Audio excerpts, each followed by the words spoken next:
اس کی ایک تاریخ ہے، اگر ہم اس تاریخ کا پس منظر سمجھ لیں تو بات بالکل واضح ہو جائے گی۔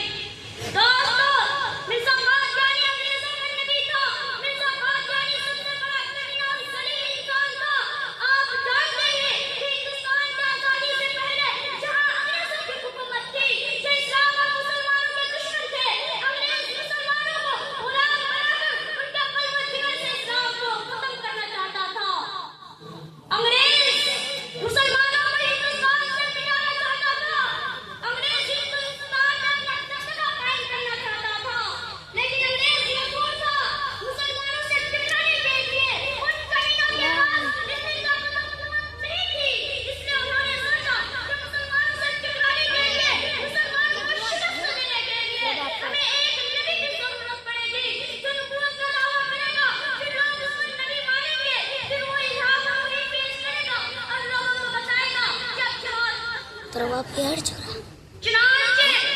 ان کا تختوں نے، ان حرام زادوں نے، ان کوئی کپڑے والے انگریز بھیڑیوں نے سچے نبی کے مقابلے میں ایک جھوٹے نبی کو کھڑا کیا، ایک اندھے کو کھڑا کیا، ایک بہرے کو کھڑا کیا۔ یہ باتیں میں اپنی طرف سے نہیں کہہ رہا ہوں، بلکہ اٹھائی تھی انگریز ڈاکٹر کمن کی کتاب جو ہندوستان کی تاریخ پر لکھی گئی ہے۔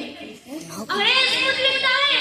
کہ ہم نے جھوٹے نبی کی تلاش میں ہندوستان کی گلی گلی، گاؤں گاؤں، شہر شہر کا چکر لگایا، لیکن نبوت کے دعوے کے لیے کوئی مسلمان تیار نہیں ہوا اور کہنے لگے کہ نبوت تو دور کی بات ہے۔ جب میں اس کے بارے میں سوچتا ہوں تو قوس سے کلے کم کہا جاتا ہے،